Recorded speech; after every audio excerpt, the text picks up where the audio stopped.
All right, before we get to Mike, it was a foggy morning in some parts of the state. Check out a picture sent by Bonnie from Denmark. Then in Acton, well, maybe, there we go. Wow. That's the one from Bonnie in Denmark. And then in Acton, Gail sent us a picture from Loon Pond.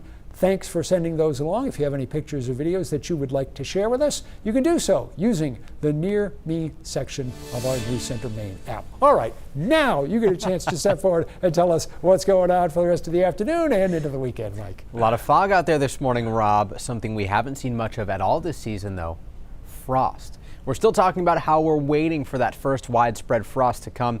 Normally, we would have seen this everywhere by this point in time across the state of Maine, but that has not quite been the case. This is our average date of first 32-degree readings.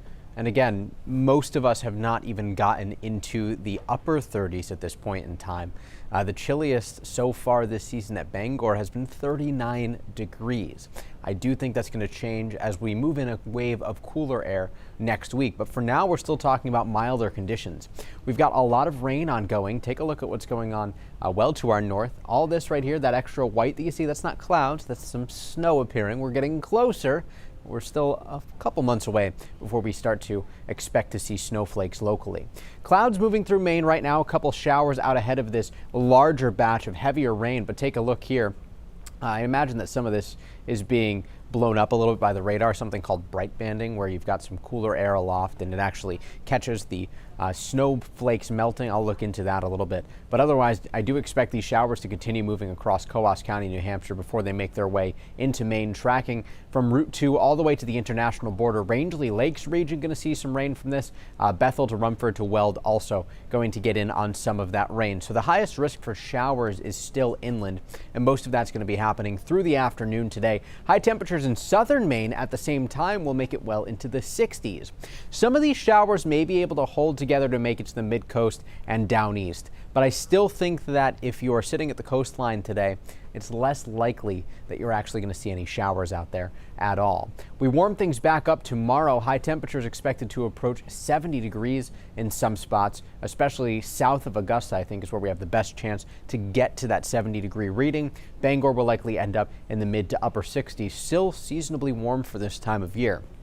Cold front comes through later tomorrow and lingers into maybe Saturday morning down east. A dry frontal passage, we use up a lot of the moisture, but this reinforces that chilly air and allows colder air to build in beginning on Sunday. Monday and Tuesday, we could be talking about our first widespread frost. We tend to see frost form at about 36 degrees.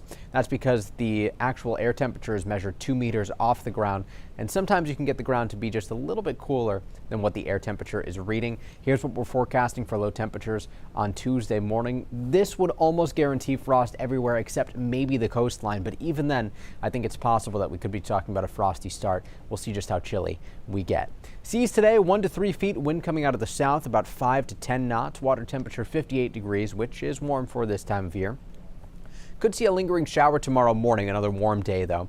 Mostly cloudy Saturday. We improve for Sunday. Sun and clouds, bright and crisp on Monday. Partly sunny on Tuesday, and we're watching Wednesday for the potential for maybe a little bit more moisture to return. And of course, that would also bring the threat for some showers. Rob, I think that what we have to watch even more closely here, though, is how much cloud cover we get lingering into Monday and Tuesday, because that could make or break that frost forecast. Yep, the clear skies always create the colder temperatures, right? That's what we need, exactly. All right, thank you, Mike.